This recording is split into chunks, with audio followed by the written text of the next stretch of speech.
This Noah's Ark 2x2 formation. Road change, now we go racing for the first time this season. 3 hours of GT action is go. This is very tight as they come down. Group of cars coming in. This has all got trouble written all over it. This is G3 cars. From downhill, they head towards the Aqua Minerale. Imola, of course. There's another one off through the gravel. Are as wide as possible as they drop downhill, putting that truck inside line. Yes, he did. Through he goes.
Good evening and welcome back to AOR's GT3 Season 12 Tier 1. We are live in Silverstone for round 1.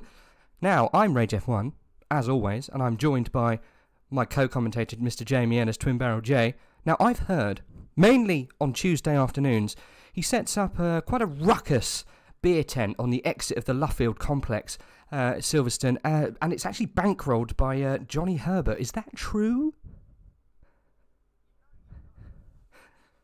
I heard you can get some real redneck, untested alcohol from that place. Rules to Fight Club, though, so you won't be coming back, unfortunately. Oh, Jesus Christ. No, welcome along, everybody. It's great to be back. We're here for another season. We are. For the best day of the season, the opening day, opening race. I know. It's going to be an absolute cracker, I hope. I hope indeed. Well, let's crack straight on into the action as we join pretty much at the start of, end of practice, right? How's it been going so far? We'll go through the names and who we've got driving today, because there are a few mix-ups, there are a few names that everyone recognises, so yeah, it's just good to be back and, racing again, Jay, I guess. Yeah, it's great to be back. The reason I say it's the most exciting time is we have the fullest grid possible. We have mixed up drivers and teams, so everything resets to zero, of course, from a points perspective, but we've also got some new names, some returning names, and some existing names, as you like to say. Yes. In some new cars with, I believe, there's probably been a bop change knowing ATC since.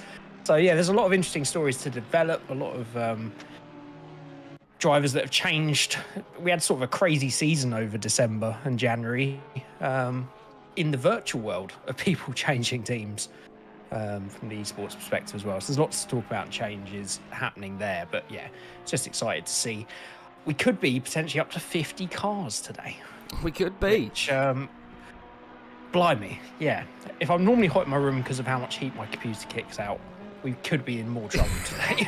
I actually went around and boosted my settings for this session, so we might have to revert back to peasant spec if if it is struggling with the 50-car field. We have got 49 currently. We'll go through some of those drivers, Jay.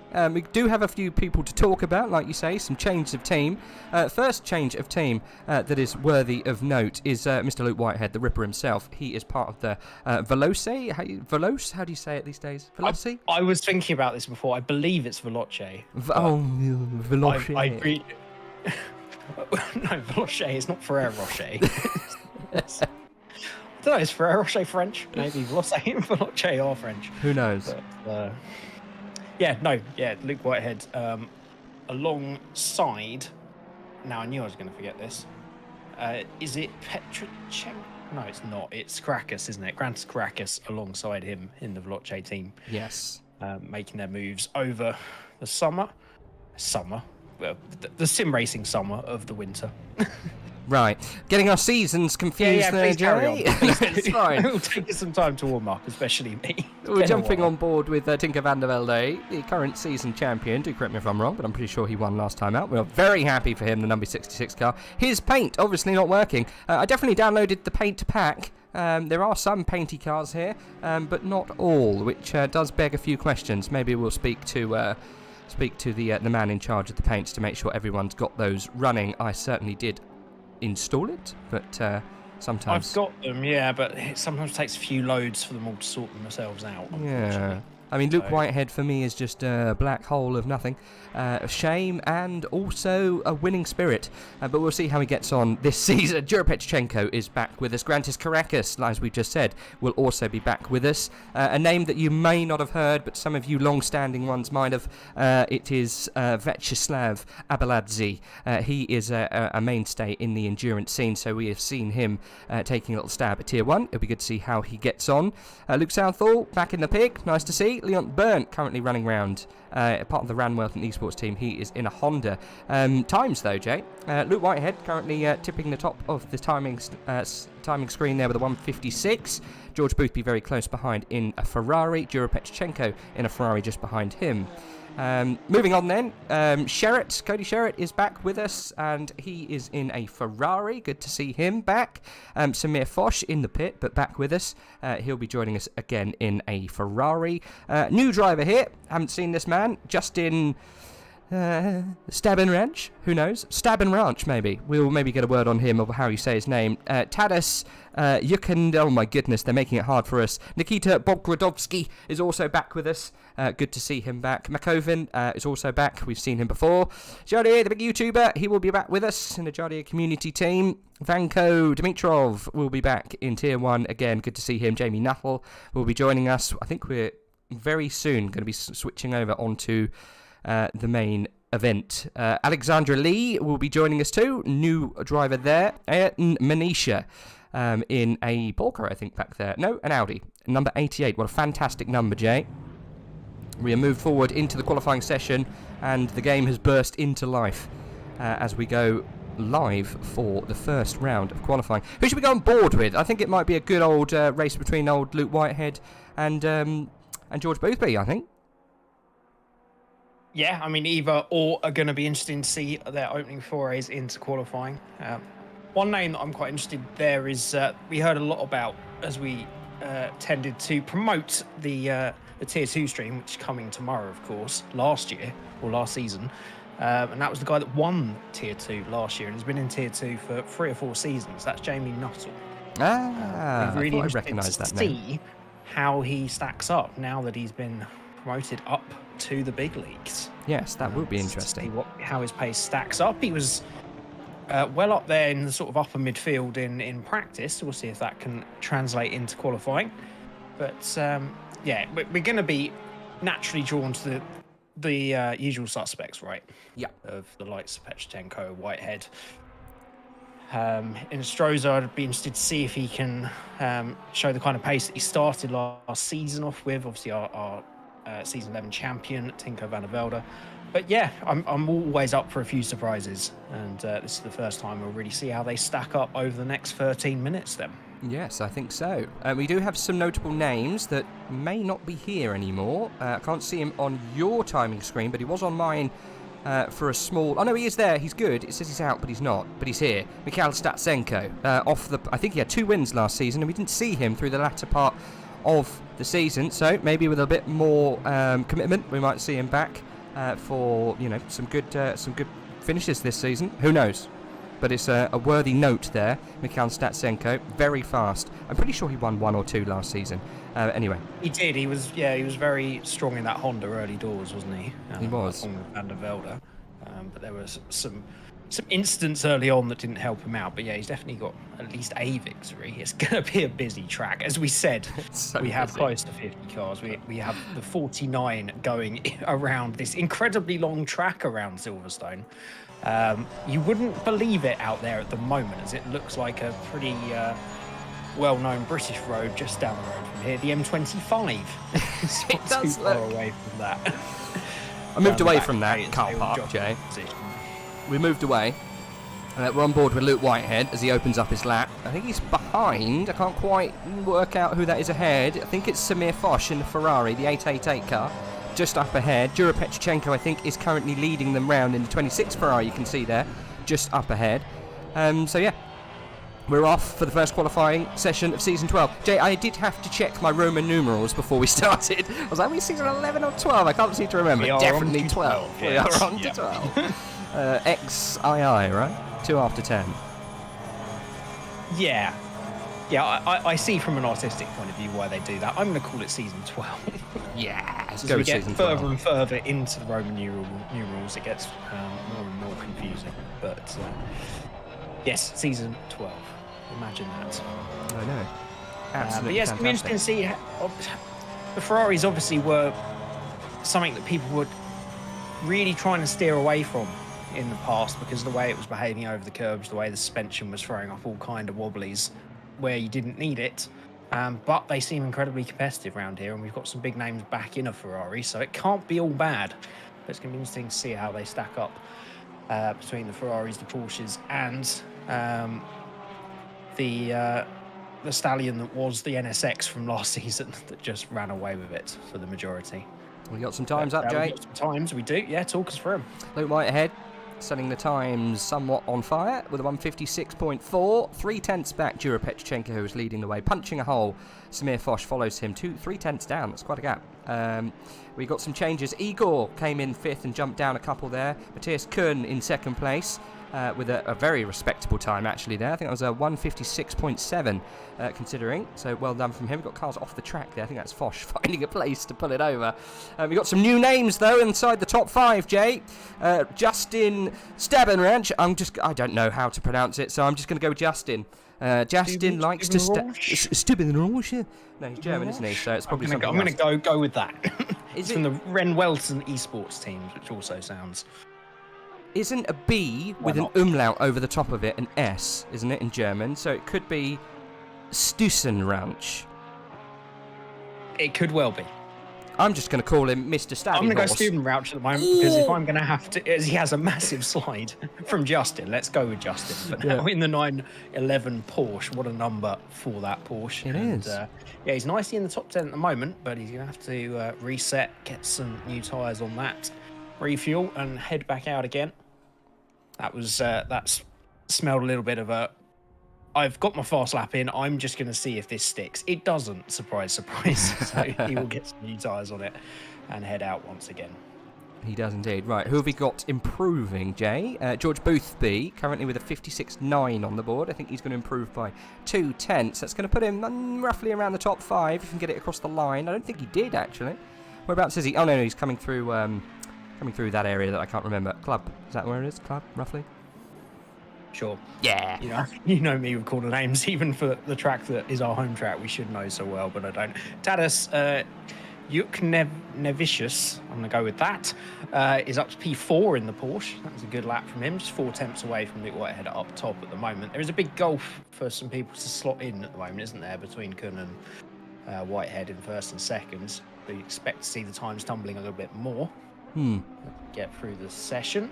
We've got Lietau in the Audi up into P5 now, the same 4 tenths off. Southall into the top 10 in the BMW. That's the highest BMW. Is that the only BMW? Is that the only BMW? We got 5 of them. The rest of them are down the bottom. Okay. Improvement from Boothby. Pops himself inside the top 3. Bronze position for him so far. 2 tenths off the lead. So he did improve by quite a bit actually on that one, Jay. 156.6. Inco van der Velde now goes within a tenth and a half of Luke Whitehead up into second place then in that other Ferrari. It's nice to see him back in a Ferrari, Jay. What, Van der Velde? Yes. Was he in it before then? I've only seen him in the No, Honda. he was doing a Honda. Yes, sorry. Yeah, I think so. He definitely wasn't in the Honda for a lot of the time. So Honda came last season. He's obviously gone back to type inside that Williams Esports unliveried number 66 Ferrari. But it's good to see a Ferrari up there. The other Ferrari, obviously George Boothby, struggling to continue to keep up with that pace as Tinker van der Velde goes through club, coming down to Abbey and Farm. Right, what else have we got going on towards the top end? Or maybe let's have a look towards the bottom end. I know you like a bottom. Remy Papin is in P34. He once set the times alight in Tier 2. He's back up with us in Tier 1 now. He's got a fantastic livery on the side of that Honda. The Cosmos Racing Team. Lovely jubbly. Number 36. No, sorry, P36. Number 6 for Remy Papin. I like Remy Papin. Lovely little Frenchman. Everyone likes a Frenchman. Maybe not the English. Most people like Frenchmen. I'm not going to get myself in trouble this early doors. I'm aware what happened. Race 1 from last season. We don't talk about that. Fortunately, he's not here this season. No. But think about it. Everyone loves a Frenchman, racing-wise. So we've got... They do. I mean, I don't know why I'm on Minari. I'm joking. I agree. Yeah, the French are lovely. Like Prost? Lovely little Frenchman. Yeah. Think of any other lovely? Never got into any arguments with anybody. No. Olivier Panis? Work with, apparently. Fantastic Panis, surname. There's one we can agree on. Yeah, everyone loves Panis. In the meantime, we've got two Hondas that moved up into the top 10. Yes. Valentin Barrier and Hardier up into 7th and 8th place, respectively. Let's check them out, shall we? Off the fastest Honda of Statsenko at the moment in third. So those Hondas have still got some decent pace around here. Yeah. They're not looking like they're going to be the dominant force we've seen in season 11, but they're certainly starting off strongly with 3 of them in the top 10 at the moment. That's some good improvements from them.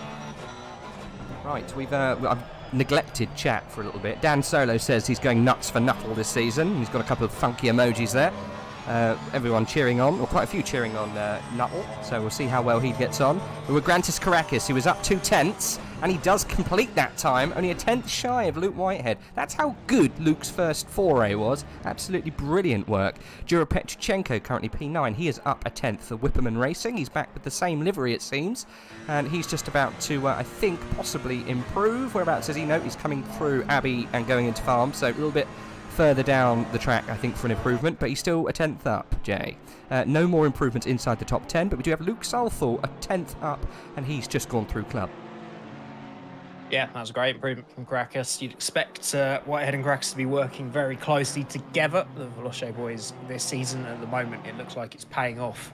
Caracas trading that McLaren for a Porsche this season, and currently sitting on the front row. But yeah, they'll all be winding up now, won't they, for the final couple of runs. Wait to see.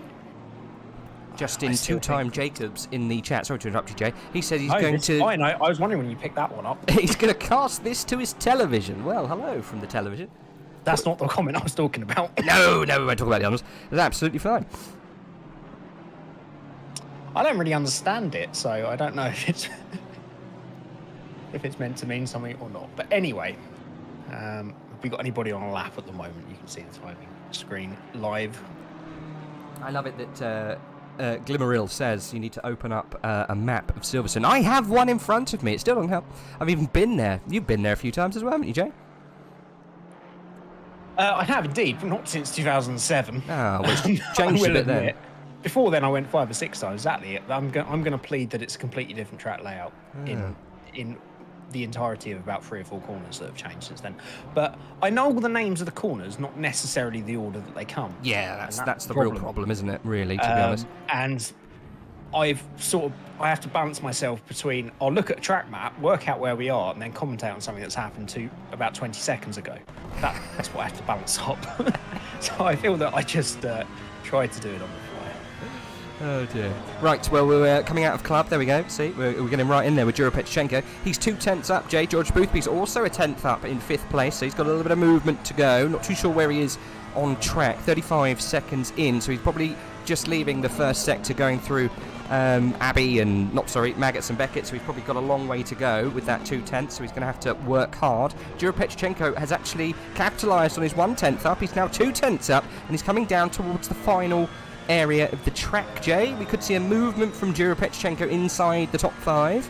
That's another Ferrari up inside the top 5. Tinker van der Velde has been confirmed. Used to be a Ferrari boy. I thought he did. Pretty sure he did. See if Jura Petrchenko can do good in this final little foray. I think I have enough time to do another one. We've got 2.5 on the clock still. Plenty of time. We've got the rubber and the fuel on board, absolutely. We've got, is it Lee? Yeah. In the Honda, number 4, up in 7th as, who's that just popped Jura up into Petrchenko. top 5? It was Petrchenko. You were right. He was improving enough for 4th place as he puts himself back to the pits. So he may, if he can get that car turned around in time, have one more. That might be all he wrote for qualifying, but he's got himself up into top 5 for now. I think that might be it. He's got to go in, change tyres, go out, and get round in a lap kind of, you know, really top time. You never know. He might have a quick go at it, but I think that's probably all she wrote for Jura. But he'll give it a go, I'm sure. We're on board with Grantis Caracas, 2 tenths up, and he's coming through the final few turns here. We might see a change. He's just put himself up into 4th place. Who's this? George Boothby? Indeed. Nicely done. Well, I think we might have a change for the lead here, Jay. It's going to be damn close, and Grantis Caracas is leading the charge. It's in a Porsche. Statsenko blitzes the field out of nowhere, Jay. We did say that this man could be a worry, and he goes 2nd place with only 500ths in between him and Luke Whitehead. But Grantis Caracas could actually bowl both of them over as he comes through the last section of corners, Jay. He's, I don't think he's a 10th up. I think he's a little bit slower. We might see a change of the top 2, but not the top spot. No, goes no further. He does improve, though, and he's only 200ths away from Statsenko's time.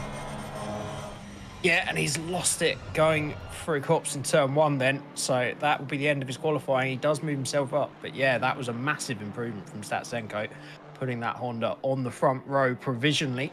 Who have we got that can ruin that party? I presume we got like Luke Whitehead on a lap. We'll have Van der Velde, Petrchenko, and Barrier, I presume. We will have changes from Jura Petrchenko. Matthias Kuhn is still out there. Tinker Van der Velde and Luke Whitehead all on laps currently, who are inside the top 10. Valentin Barrier could change. Jardier could also change. Angel Inestroza could change. No, he's in the pit. The line. Oh. I don't think he's improved. I think he's starting his lap now. Who was that? Sorry, Luke Whitehead. Luke Whitehead, yeah. So I think he'll be one of the last ones over the line. Yeah. Tinker Van der Velde is a threat here to the top spot at the moment. We're about to see on track. Oh, he's coming through the final sector. The final corner. Yeah. Yeah, through Woodcote. Cross the line. I think he's just starting, Jay. It's all fine. Crisis averted. We're all good. We're all fine. So this is the race that we've got now. Luke Whitehead, Tinker Van der Velde could possibly change positions. Jura Petrchenko, we're about to see. Has he got time? Just crossed the line to start his lap. Good stuff. Be, I think, the last one over the line. Where's Matthias Kuhn? Those front-running guys. Matthias pass. No, it's fine. He's all good. He just came through Vale. Just leaving club now. Going down the Hamilton straight. Side, so he will not be completing his lap. So there is a vulnerability there. If someone can find it on this final lap. Petrchenko's just returned to the pits. So it might be just Van der Velde. And Matthias Kuhn, you're right. Yep. I think they're the two that have a chance of spoiling the party. You've got to say Van der Velde with his first effort would be closest. But you never know. Jay, the only reason I'm concentrating on Matthias Kuhn at the moment because he's 1.5 tenths up. So he's only got 2.5 to go. He's got to find himself a second. He's actually lost the time on the exit. He's ahead on the road of Van der Velde, so by all means, stay on board and walk him over the line. He is. He lost his time on the exit of Aintree. He's going to really struggle, I think, through Brooklands, Luffield.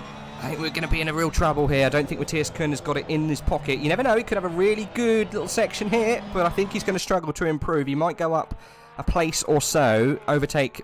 Oh, no, he's put it in the wall. Fair enough. He's put it in the wall. And I think that's all she wrote. Van der Velde did, yeah, return to pit as well. We do have some out there still. Bogrodowski. We do. Southall potentially down in P18. Still to put a lap in. Maybe. Nope, Nikita's in. No improvements from the Bogman. Luke Southall, where's he? Coming through Woodcote. Could be an improvement here. It's not going to be huge. No improvements, I'm afraid, for Luke Southall. And I think that is almost all we've got. Mattia Di Campo. No luck for the Italian. He pulls it over Team Shizou. Unfortunately, no improvements. And I think that's pretty much it across the board. We do have McWilliam. Andrew McWilliam, P47. In a BMW sim racing, so he's not got a team, he's just got a livery, and he does improve to 43. Good stuff. We've got 50 cars pretty much on the track. It's going to be nuts, Jay. We do. This start is not going to be one to be missed. And I've got a feeling your frame rate issue, if you do have one, might be fixed within a couple of corners with that many cars on track. But what a cracking qualifying session. All the usual suspects are up there in some form. But we've got the Porsche of Luke Whitehead leading the way then. We have Senko in a Honda. And then we got Porsche, Ferrari, Porsche, Honda, Porsche. Lovely. Three cars you want to be in. Oh, but definitely.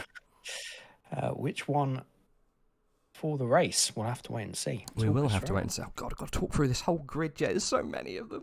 Oh, but you don't necessarily have to. No, you have set a precedence of doing all of them. We will. I can and I will. We might do it from a different viewpoint. Let's see the best viewpoint. There we go. We might be able to see more of them. So starting off with the Porsche, the number 55 of Luke Whitehead, who'll be starting in the top spot. P1 for him. Statsenko joining him on the second row of the grid. Third row. Sorry, I've already gone wrong. First row of the grid. It's all right, you're warming up. All right? Exactly. It's been a long one. You have to excuse us. We haven't done this for a while. Grantis Caracas will be on the second row. He'll be joined by Tinker van der Velde. Just below them will be George Boothby and Jiro Petchenko in the third row of the grid. Then we've got Matthias Kuhn and Abaladze on the fourth row. The fifth row will be Alexander Lee and Tudis Juknivicus.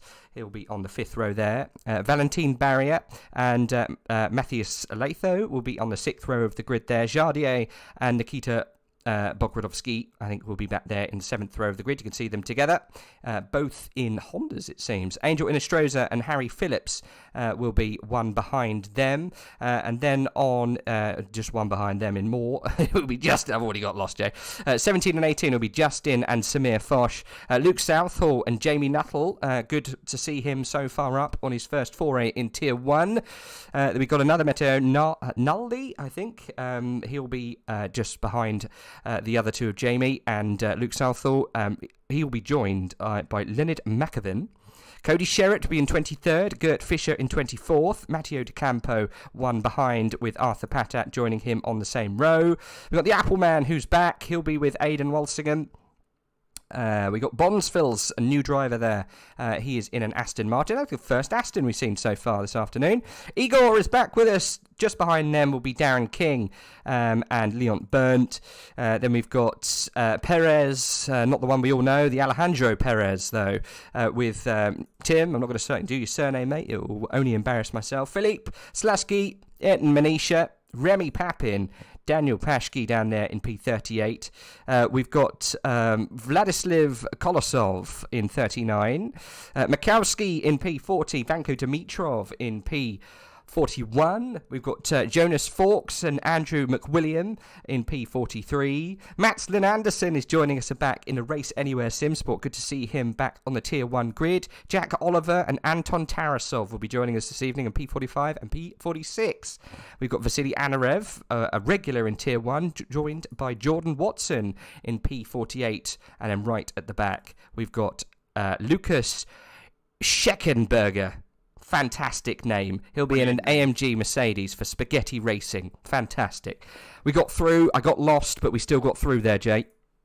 I'm not surprised. I'm lost just looking into the sheer array of talent that we have in front of us for the 1 hour race around Silverstone ahead of us. It's going to be a crazy start, I'm sure. And we'll see how it goes in terms of setting the tone ahead for the season ahead. I just want to make a shout out to, as you were going through that and noticing Darren King, presumably for his viewers' sake, is in the Lamborghini down in P31. Is he? One of the ugly ducklings that's fallen out of favour, unfortunately, with the Lexus and the Bentley. But that's a decent effort in that car, I will say. It is. In P31, so we'll see how he gets on in the race.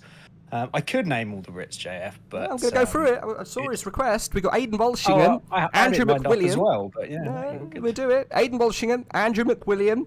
We've got Harry Phillips, Jamie Nuttall, Luke Southall, Luke Whitehead, two Lukes, double Luke, Jordan Watson, George Boothby and Darren King are all the Brits and Englishmen who will be taking part in this race, so mark them down if you want to. We've got quite a few French boys in here too. It was more than I thought, Jay. Jack Oliver, Arthur Patat, Alexander Lee, Remy Papin, of course. Any more? Full of French boys. Ah, Valentine Barry is French. I had no idea. Well, there you go. Couple just to tickle your fancy there. Right, back to the action, Jay. How are we getting on? First couple of corners? Lead us away. Of the formation lap? Yes. Yeah. Yeah, it's great. See, I can commentate it as like a race if you Go on, want. no. Luke Whitehead making a great lead as he comes through Maggots and Beckett's then. It's so smooth, it looks like he's going in slow motion, but he's got a couple of second leads. Let's not do that.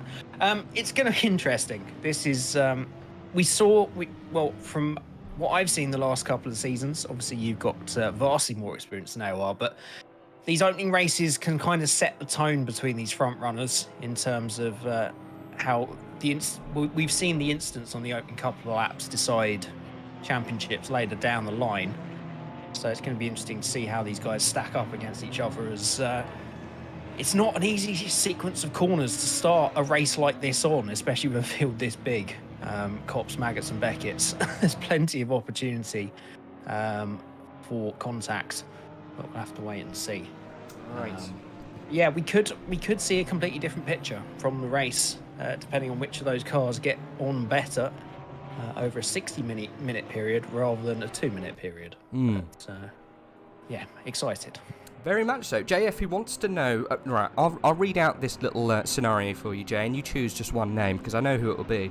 For someone who's watching the first time, who is the Brit who is a complete fighter, someone who can watch through the pack? Name the names, Jay. Who's it going to be? We're looking at him right now. We can't fight through the pack unless he has an instant early on. That's the thing. Yeah. But he is known... he has... hired a second panel beater, I've heard, for this season. That is Luke Whitehead, especially with that Porsche, because you know the curves are so brilliantly modelled on that Porsche that they're not going to be like that when he's finished with them. But yeah, no, we'll see. As an outsider, I mean, Harry Phillips we saw in some good wheel-to-wheel battles last season, and again, I'm interested, Jamie Nuttall as well, to see what it's going to be like. You don't win a championship in any. I mean, there's not a massive difference between Tier 1 and Tier 1 pace. Let's be clear on that. The amount of tiers there are in AOR, and you've got to have a certain type of metal to win a championship, even in Tier 2. So, interesting to see if he can fight his way forward in that Honda as well. Yeah, I think the names really you need to be taking, a slight look at if you're looking for what you're after. It'll be Luke Whitehead, George Boothby. I think will be the guys that you really need to focus on for movement throughout the pack. Let's see what happens with Luke Whitehead. You never know. He's starting from the front, starting from the best possible place he can be. But he does. He's not been moving through the pack too much. No, that's the only thing. But might not always be starting from the top spot. So just a name to keep a focus on. I think those two, the 800 and the 55. From the front spot. Yeah, yeah. Never mind. Which was often the case last season, or in the seasons past. We'll see. We shall see as we round the final corner of this somewhat eventful outlap, Jay. I don't know what's going to happen here at the beginning. I'm hoping for chaos, but you never know. As we run down towards the start. I will filter myself off back to the back of the grid then. You hop onto the rear of that snake, buddy, and I'll stay at the top. Stuff as it comes through. But yeah, talk us through the start of Season 12. We shall. Season 12 is going to get off to a blast, I hope. I think we'll go on board with the likes of Grantis Caracas because he's got a fantastic view of what's going on behind. Or should we go with George Boothby? He's got an even better view as we look as we're just about to go green as we go underneath the Silverstone banner. We've gone green, green, green. Season 12 is well underway, Jay. We're off and we've got a change of the lead at the beginning there. Statsenko getting himself into a fantastic position. Managed to sneak one past. Is that legal, Jay? I'm not sure it is. I think he has actually been overtaken. I'm not sure who got through at the first there. It looked like Statsenko, but I think it was just Statsenko on the outside of Grantis Caracas. Got us all confused and flummoxed. But I think Luke Whitehead has managed to hold on to the top spot. Any danger going on behind, Jay? No, we've got Vladislav Kosolov being forced off onto the grass through Maggots and Beckett's in a Honda down in P38, but they've all been incredibly clean so far. A little run wide from Leon Burnt on the exit of Beckett's, but apart from that, they're all still pointing in the same direction, Rage. It's unbelievable. It's unbelievable. It's absolutely unbelievable. We've got some moves going on with Statsenko as George Boothby watches it from his position behind. Statsenko going up the inside of Grantis Caracas. Grantis Caracas fighting back as we come through Club. It's going to be neck and neck as they exit, but I think Statsenko's going to push it wide. He does make the position stick. Tinker van der Velde, the current champion, the reigning champion, he wants a bit of this action, Jay, as they get themselves through Abbey. It's going to be a tight race to the end. This is all working into Luke Whitehead's absolutely masterful plan, as he's already almost got himself 3/10 ahead of this little fighty pack. He has, yeah. He's just kept his cool and got on with it as they've been fighting behind him. Caracas will see if he can get a better run out onto the hanging straight. So we've got a spinner there. That looks like Lee dropping down. I'm not too sure what happened. No, didn't see that. We've got Bonsfils in the 909 Aston Martin off at the back of the field as well. Okay. As well as Filip Slasky in the number 12 Ferrari. So there's obviously been a bit of a mix-up in the lower end somewhere on that. But it's impossible to really know where to look at the moment. As you're purely focused somewhere near the front of this pack. So there's an almighty train developing behind Statsenko at the moment. We can see if he can settle and find a little bit of pace now as we head on to lap 2. Nearly a second Luke Whitehead's managed to get himself, which is absolutely fantastic for him. We'll see what happens when the pace kind of works itself out after the race kind of gets into a little bit of a groove. I think Statsenko wanted to get in front of this pack first and see if he can put some pressure on Luke Whitehead, but Luke's used that to his advantage and he's just run away, which is good to see for him, but not so much for everyone watching. George Boothby just behind Tinker van der Velde there in the purple Ferrari. Matthias Kern in 6th place. Jura Petrchenko in 7th. Abadadze in 8th. And then this is going to be very hard to say his name. Tadas I think we'll have to sacrifice. Tadas Juk in the Porsche. Lovely liveried Porsche, I must say. Leto just behind. Jardier behind him. Nikita in 12th place. Valentin Barrier in 13th place. I think he's done well to get up there. Angel Instroza in 14th. Harry Phillips in 15th. Luke Southall, Fosh, Schnuffel down there in 18th. The Stabben Ranch boy is in 19th place. And Makovin rounding out the top 20. Any movers and shakers, Jay, that we need to be aware of? I can't see anything happening just yet. Grantis Caracas is getting closer to Statsenko, though. It's been a really good start from Darren King in that Lambo, up into P26. Where's Jamie Nuttall up to 2 or 3 positions in the midfield. Apart from that, I can't see too many, apart from, as you obviously said, Lee losing out somewhere on that lap. Dropping himself back to P30 at the moment. Well, it's a shame. Well, at least he's not all the way to the back. That's the main thing. We do have a hell of a scrap back in 13th. All the way back down to Samir Foch in 17th. They're all so close, Jay. I think Samir Foch is chasing Southall in that somewhat lackluster BMW. I can't believe the pace is actually keeping up with this. I was at 130 frames when we were first warming up. Now we're down to 70. So that's the performance hit of a close 50-car grid, Jay. It will do that, but it's holding on valiantly. It is. It was struggling at the start, I'm not going to lie. I'm not surprised to say those first couple of laps were always going to be tricky. But yeah, there is an almighty train. Who is it at the front of that? So it's Matthias Liatau. Who started, I think, P12, so he made up a couple of places, but has got a little bit of a swarm behind him at the moment. Actually, it's Valentin Barrier that's going to look and make a small bit of contact. He did. With Nikita. Nikita has pushed wide from that contact, and Valentin Barrier, the Brabham Esports driver, gets his way through as now Angel looks to make a move to Honda train at the moment. There's 4 of them. 5 of them, in fact, up behind Hardier at the moment. Who's hustling on Matthias. And it's fairly status quo at the top, although Statsenko, he has settled a little bit from that fighting. He's showing better pace than Luke on that last lap, at least, by 1/10 of a second. So that gap back down to just under 8/10 of a second. He's bringing Caracas and Van der Velde and Boothby with him, and then a little gap developing to Kunnan. Just saw a little bit of a battle heating up between Jardier and Leto, however you want to say his name. Mathis Leto. I think number 27. More correct than what I tried earlier. Yeah, he's going to try and have a look Down the inside, thinks better of it. He's going to stay in tow at the moment, just try and heap the pressure on his RDA. Try and cut back down a little bit. The Audi pushing itself a little wide there on exit. RDA using a bit more exit curb. He put himself into the slipstream, but it's unlikely to think about a move here, as we all know how that goes in any type of car. Is it me, or does it look like the Honda might have been nerfed slightly? It definitely has, yeah. We've had a bop change since. I don't think it's not, you know, completely out of it. They've not put it to the adverse of the performance, but it's still competitive. But yeah, no, it's definitely been balanced out a bit better. It's closer to the bop that we want, right? We want a bop that's got a few cars that are a bit closer to each other. This is only one track, and as we normally see, I'm sure it will even out. Or there'll be different strengths and weaknesses as we go through the season. But yeah, no, it's definitely not the powerhouse that we saw last year. Good indeed.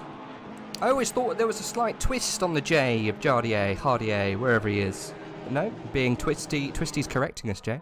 It says he's not Spanish. I know he's not Spanish, he's Croatian, isn't he? Pretty sure he's Croatian. Sure. Check that for us, chat.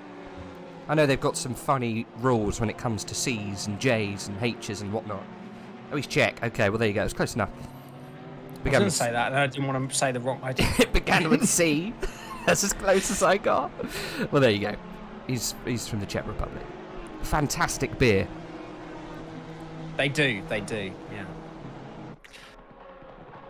So what have we got developing then? So we've still got those top 5 pulling each other along. It's nearly a second back to Kun then, who's coming under pressure from Petchenko. And then it is I hadn't said his name yet, sorry. Abeladze. Where's the A after? Okay, Abeladze. It's Abu Ladze. Who's coming under a bit of pressure at the moment from Tadas, and then that's allowing that train to get a little bit closer now. So I expect that to link up soon. They're all sort of feeling each other out at the moment, aren't they? First race of the season, also close on pace. Nobody wants to make a mistake this early. Likewise, if you've got the pace to get a move on, you want to do so. So have we had any that have felt the need from their opening lap antics to pull the trigger early? I think it's only Dimitrov at the moment. Do you have some slight moves, Jay? Not gone. We've got Luther Southall and Harry Phillips all getting quite close. I think that's Angel Instroza causing problems. Harry Phillips, I think it's a couple of seconds, or a couple of tenths back, but Luke Southall is getting very close to Angel Instroza. Up the inside. Nicely done. He's going to push him wide through club. I think he might hold on to it here. Good stuff there from Luke. It's going to go all the way down, I think, to Abbey, and that's definitely not where he wants to take it, because the grip through this corner is definitely not the one. It's going to leave him exposed on the exit. Might have a little cut back here. But I don't think if Angel's got enough in the suitcase. He might go down here. Nope, Harry Phillips gone wide there, off the track and off the braking line. He's going to lose an absolute bucket full of places. He's going to go back behind Nuttall, I think, because of that incident. We'll see what happens. Bad exit, though, from Luke Southall. Let's see what happens here. Yeah, he went so defensive, didn't he? To make sure he got the inside line 2 corners before, and that's compromised him all the way through that section. And Stroza will go around the long way. If he can hold it just enough to keep his wheel in, he'll get the inside for the next right-hander. He really, really wants to stay there. I'm amazed there wasn't more contacts than there was there, but great racing between the pair of them, and he'll have the inside line way down to Cops here then. But he'll be a little bit compromised. The car will want to push out wide here, and Southall will know that. Try to cut back down underneath him to get the inside line from Magnus Beckett. Surely now you back out, you do. And that's Instroza with the move done and a little bit of breathing room to boot. Yeah, great racing between those two boys. Nice and fair. No panel beating required, I think, Jay. Instroza then up to 14th place. I don't think Luke threatened that position. I think that was actually a move there from Angel, so good stuff from him. Not too sure how long that took. Samir Foch just behind. We got Stabben Ranch just behind him, Jamie Nuttall, and Harry Phillips actually fell all the way back to P21 with that excursion, Jay. Yeah, it's unfortunate. He's not completely out of it, though. Just needs to get back into a rhythm and see what he can do. That battle is still going on between Luke Southall and Ian Strozer, and it's now Samir Foch and Justin Stubenrauch that are looking very interested behind them as Ian Strozer now goes back down the outside, down the new pit straight, thinks better of it, gets himself back in line. It's just fantastic racing. They're playing with such small margins here as Samir Foch thinks about making a move down the inside, thinks better of it. And they're all in the situation, apart from Southall, that they're looking backwards as much as they are forwards, and that's why these early moves are so tentative, because as you saw and you explained with Harry Phillips, you can lose a huge amount of positions if you get out of shape trying to gain one. Yeah, incredibly close. Samir Foch makes a slight mistake there. We're all good though. Stayed on the back, but he's somewhat paid the price a little bit through Luffield, but he's okay. The Ferrari is good. He's got Justin just behind. He wanted to make some moves earlier on when he saw what was going on between Strozer and Southall, but no moves can actually be done. Stubenrauch, says Tobias. Well, I like Stabben Ranch, all right? Justin, we're on board with him at the moment with the Ranwelton Esports. That is helpful, though, thank you. Stubenrauch. These will come to us as we go through, okay? They're not natural, unfortunately. Probably like English names to a lot of other people. Now he said that, Stubenrauch, it does make sense. We're just going to go with Justin. Can we get phonetic spellings of the entire group, please? It would be so useful as Justin Stubenrauch looks to make a move on Samir Foch. He'll move to the outside. He'll find it difficult to go the long way round there. He's later on the brakes, but the car will just scrub out wide. Back end trying to part ways with the front end. Doesn't find a way down. Can be later on the brakes. Not than Samir Foch. And a bit worried of Jamie Nuttall in the Honda behind him there. That was one of those classic situations where there were two battles going on, completely disconnected from each other. And Nuttall almost collecting Stubenrauch, but he stays behind for the moment. Yeah, Leonard McAvin's getting quite close onto the back of Jamie Nuttall, so you've got to be careful. That's the second BMW we've got there. Gert Fisher is, I think, the other one, back there in P27. We do have a few of the BMWs around, but not many. But we've got a couple where we're watching at the moment. So Justin Stubenrauch in the 911 Porsche is slowly falling back, actually, from Samir Foch, unfortunately. We'll jump up, I think, and watch going on with Angel. He's falling back, actually, from Luke Southall. Somewhere during all of that, yes. Grand Scrax has got himself past that Senko then. Oh, wow. So it's now 1-2 for Veloce. That's allowed the gap out front to actually extend to 1.7, so I presume there's been some battling at some point there as Crack has made his way past. So Statsenko seems to be holding on, though. There's a fairly steady gap between Crack, Statsenko and Van der Velde. So let's go through the top 10 then, Jay, seeing as we had a little bit of movement. We can't watch it all, unfortunately, and there's fantastic racing going in the middle of the pack. Luke Whitehead then, Grantis Caracas in second place. Mikhail Statsenko in third. Fourth place, Tinko Van der Velde. George Boothby just behind him in the Ferrari. I'm actually surprised Tinko Van der Velde is actually ahead of George Boothby, considering how handsy old George Boothby is in that Ferrari. Matthias Kuhn in sixth place. Jura Petrichenko in seventh. Abeladze in eighth. And then Tadas in ninth. And Matthias Latho in 10th place. And followed by Jardier, Valentin Barrier, sorry. Looks like he's lost a position. And looks like Jardier's been making moves because he was behind or close to Nikita a minute ago. What's happened there? That was the original order, was it? Yeah, because it's Hardier that's been pressuring for a way through, and it looks like Barrier, I was on board with that as you were going through the top 10. Yeah, just seems to be pressuring. He seems a little fed up with his good friend at the moment. Wants him to get a bit of a move on to try and get past that Audi. But yeah, no, I believe that was the order. Okay. Was that We haven't missed anything. I do like Valentin Barrier's paint livery scheme this season. It looks fantastic. The old golden racing green. It's the Brabham, isn't it? Is that the colours? The green was definitely Brabham, wasn't it? back in the day. Yeah, I have no idea. I'm sure there was some gold in there somewhere. At the moment, their only really on-track car is the one they're sort of gearing up for GT3 homologation specs, I want to say. But that's not the time for that kind of car chat at the moment. But they do have a very prominent esports following, or of active esports teams. I know they have got a new car, haven't they, Brabham? They brought out some kind of car, didn't they? Yes, and I think that's the one they're trying to get homologated into some class. I don't know if it's GT2 or GT3. It ran at the Nürburgring. No, that's Glickenhaus I'm thinking of. It ran during the Brick Car Endurance Championship, I want to say, last year or the year before, just to get some track time in its own sort of invitational class.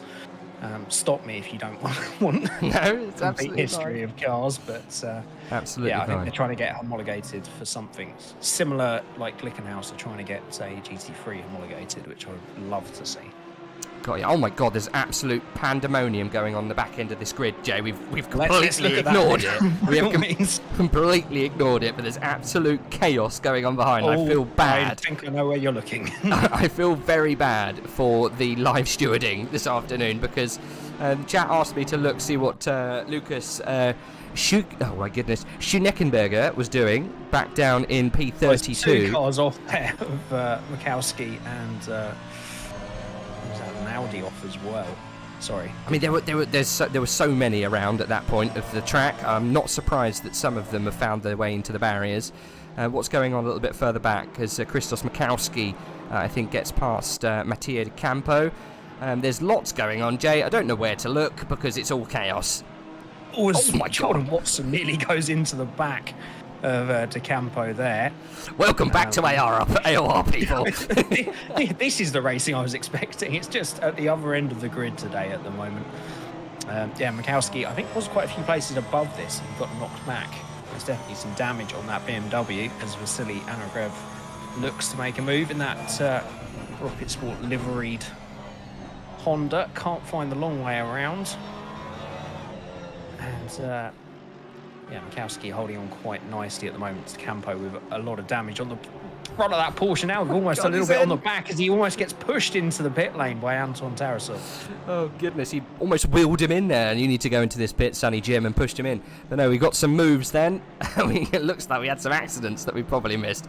Bondersfields was the first of the pitters, as you mentioned earlier on. Oh, there's a huge crash! Anton Tarasov. That was always going to happen. Oh, Willen goodness. comes off the worst. Tarasov in the grass on the opposite side, but that's some big damage from Willem. Oh, I didn't see him. I didn't see him hit the side. I just saw Tarasov go violently right. I knew they touched, but obviously looked like McWilliam had a bit of a tank slapper and found himself in the barrier on the left-hand side. He is now P42, and he's got a lot to do, I think. There. Maybe jump on board with Leon Burnt at the moment because there's an almighty scrap going on ahead of him between Darren King, who makes contact with Harry Phillips. Harry Phillips and spinning, Jay. I think. Yeah, he just saw the gap open up a little bit, tried to put it in there, and it did not work out. I'm going to watch that back, Jay. Yeah, do, because I only caught the tail end of it. Talk us through it. He was fighting, I can't see who with, but then got caught up in some action. I think it might be Darren King. Darren King's in the Lambo behind, and it is. That puts his nose in. Oh, Darren. He's going to be very Just saw it open up. It's one of those that you think, please see me. Because you can see why he put his nose there, but yeah, the door was always closing. That's a shame because he had such a good start. Hardier is alongside, by the way, Matthias Lieto. Can he finally make his way past? He can't do it in Cops as he heads down to Maggots and Beckett's then. He will have the inside line for the bit that matters, although great bravery from the Audi around the outside. It was always going to be trouble, though, as he had to find his way back to the racing line at some point. He gave it everything, but that's Hardier on the way through. The question now, can Valentin Barrier follow through as well? That valiant defence of almost 20 minutes is at an end. It is, it is. I thought Barrier was going to slip his little lucky shoes straight past. He goes for the inside. Valiant dive, but I don't think that's going to take hold. He'll give it a go. Never mind. Valentine Barrier's going to run, I think, a little bit further down towards Vale Club and that kind of area. Not going to get it done there, I don't think. As he tries, keeps the nose in. Well, the thing is, he's got plenty of inside curb to use to keep his nose in, but no, you're right.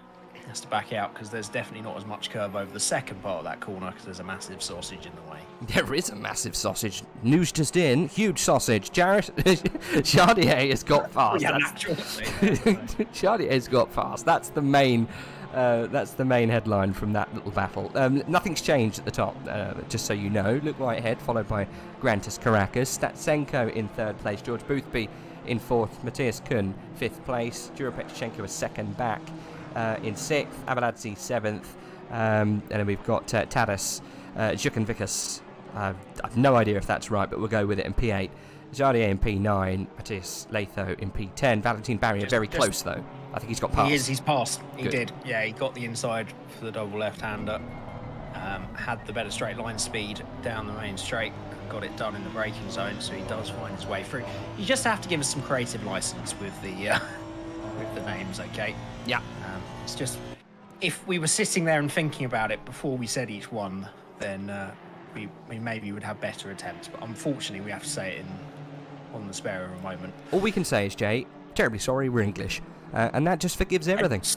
Terribly sorry. Throughout history, if anything goes wrong, terribly sorry, I'm English. And everything is always better. That's what I found anyway. Valentine Barrier in that lovely liveried car is up into 10th place. And he's not being hustled at the moment, Latho. He's actually going backwards. I think Nikita's probably going to be licking his lips because he wants a bit of him. Angel in Stroser, one behind in P13. I think we should go back to the craziness, Jay. Keep an eye on what's going on towards the top end, but I want to see what's happening towards the back. Yes, carry on. With what you are. Yep. Van der Velde has been the first of the front guys to pull the trigger, by the way. Okay, so I've just noticed a few more as well, but yes. Samir Foch was in as well from, where's Samir? He was the lower end of the top. He was about 17th, 18th, wasn't he? That's all that was kicking off a few laps ago. So yeah, Van der Velde will be the benchmark for... it will be the benchmark for Krakus and Statsenko he was fighting, wasn't he? But carry on with what you're on board with now. No, interesting time. It's when the time people are starting to come in and pit. Luther Southall, Stubenrauch has also come in. Cody Sherritt, Walsingham, all in the pit. Daniel Paschke also coming in the pit. And is out again, but you're right, Tinker Van der Velde is going to be leading all of those boys, and that will be the gap that will be interesting to see. It's 11 seconds, Jay. That's how far away Tinker Van der Velde is. And, you know, we might have some real improvements here. Like you say, he was fighting with George Boothby and Matthias Kuhn, Statsenko, that kind of area. Talking of Boothby, he's in the pit. Yeah, Boothby is in, so this will be a benchmark, won't it? Yeah, Caracas had got past Statsenko, and I think Van der Velde was between Statsenko and Boothby, so this will be the key stop then, because we'll see where Boothby is in relation to Van der Velde. Caracas has pulled out a bit more of a gap since getting past Statsenko, so it is looking pretty dominating from the two Veloce boys at the moment, but they're the kind of gaps that can, a small mistake could make the difference. George Boothby racing for the POG Racing team. Lovely. POG Racing, I like it. That's it. Whereabouts is Tinker Van der Velde? Oh, he's coming through the final section. He's going through Luffield. Good stuff. Okay, well, we'll see what happens here. Keep an eye on Boothby for us, Jay. Has he left his pit box yet? Hop back to find Van der Velde just to find out you've done that. He's just left. He's just been dropped off the jacks. He's about I think Tinko's got him down the pit lane. Tinko's got him. He's got the pit limiter now, and yeah, he's not going to be up to speed quick enough, is it? And that's going to be a fair distance as well, because Van der Velde's got the hot tyres, so... Good 5 seconds there. Yeah, I'd expect that to increase by a second or two by the end of it, so that puts Statsenko and potentially Caracas under threat, and yeah, Luke Whitehead's not going to want to ignore this for too long either. No. Because he's had such a dominating race out front. The last thing you want to do now is throw away track position needlessly. Yeah, I think so too. He's not got a huge gap. I know it is big enough, 2 seconds I would say, but I think Tinker Van der Velde's just actually pulled that on George Boothby, right? And he passed Boothby because he was in between. So he's gained himself 2 seconds. The gap between the leading pack and the next person, so what, Statsenko and Grantis Caracas, is 2 seconds. So I think could be a move for second place, possibly. But more than likely it's going to be third, right? Statsenko in. Statsenko was 2 seconds behind Caracas. Good. So okay. keep that delta in mind. Yep. When he rejoins, presumably somewhere between Van der Velde and Boothby, if we've got it right. Yep. Barrier and Leto are also in, Jay. Where is my Schuneckenberger? I will check where Lucas Schuneckenberger is. He is in P15, but he hasn't pitted yet for Lucas Schuneckenberger. He is in the Spaghetti Racing. He's doing quite well, though, for the first time out in Tier 1 for Lucas. Good stuff from him. 595 of the AMG. I do like an AMG in Mercedes. I'm not going to lie, Jay. They look fantastic in GT3 spec. They are good. He's got Mats Lynn Anderson for company, so that's racy. They don't sound too bad either. No, they don't sound too bad either. Big old thumping V8, possibly? Question mark? Yes, of course. It's a Mercedes. I don't know either, to be fair. It must be. It's a Mercedes. It's got to be, right? Statsenko's moving. Do we know where Van der Velde... There he goes. Boothby's going to clear him as well, then. Oh, wow. Yeah, you saw that. Just jumped straight past the screen there, guys. So we've got some moves. I would say Van der Velde's comfortably ahead of Caracas at the moment. So... whereabouts are they? That's saying with haste and leisure and all that. Might apply to Luke Wyatt here. He needs to be in this lap, I would feel, unless he's confident enough, which I'm sure he always is, that he can make his way back past with the tyre advantage. But yeah, those two Veloce boys want to get themselves in this lap, I would have thought. Yeah, I think Grantis Caracas could probably do him a favour and come in one early just to test the water. And obviously, if he loses position, Luke Whitehead knows he's got to pull the trigger. Let's see what Luke does, considering the times. He'll be having conversations. He pulls it in cleverly. Good job, boys. In come the Veloci guys, and I think we're going to have some changes. Whether it's going to be big ones or small ones, we shall find out. That was a really good entry from Caracas. It was. He's closed up a good half a second there on Boothby. Let's just see, though. It could possibly have been a bit of a naughty one. True, yeah, we'll have to keep an eye on that as well. Where is Van der Velde, Jay? That's the main important... Oh, my goodness. Okay, well, he's coming out of Aintree. So this could be very close, Jay. I think it will be. He's going to split. He's got a good chance of splitting them, if not clearing the pair of them here. And if he doesn't, on pit exit, then he might have an opportunity to on the first lap of these guys bringing their tyres up to temperature. But this is just what we need for the race. Here's Luke. Get the panel beaters ready. Warm up the panels, boys. Hopefully they're not side by side. We're coming through the final corner, Jay. Have they been released off the jacks? Whitehead's just gone. Oh my God! Right at the end of the pit lane. It's going to be he's off the close. limiter now. It's going to be so close. He's going to clear the pair of them. Van der Velde takes the lead. And the undercut has worked an absolute treat there. We know how this goes. He's going to come under pressure later in the race, but he's got himself track position, which is all you can ask for. And our Season 11 champion hits the front half an hour in then. He's not a reigning champ, is he? Boothby has all... Go on. What, Van der Velde? Yeah, I was going to say, he's not reigning champ for no reason at all. Oh, I thought you said he's not... I didn't hear the last bit of that. No, I was like, he is a reigning champ. He is indeed. Go on, George Boothby. Boothby has cleared Caracas as well. So it's Ferrari, Porsche after it being Porsche, Ferrari. Good. We've got some right mix-ups then. And Veloce have got some contact work between balancing barrier and... of course there is. and Hardier. So I jumped on board with them. It's Hardier that stays ahead. But definitely some pressure being piled on there. I think we're going to have to go on board with these boys. One. You know, I said he was the first one to pit. He's cleared the pair of them. All three of these have shared endurance teams many times over the years. They know what's going on. They do. And Smears jumped the pair of them. Yep. So let's just see how planted that Porsche really is. I know it's not exactly an absolute powerhouse, but it's a 10th here, a 10th there kind of car around here. So we'll see what he can do. The corners are going to be his friend. Tinker Van der Velde's just got to maximise every exit, hasn't he, Jay, really? Yeah, he's got to Well, I don't know what you do. Whether you start using up the tyres or now you've got track position, you try and back it off a little bit and you use the small advantage you've got.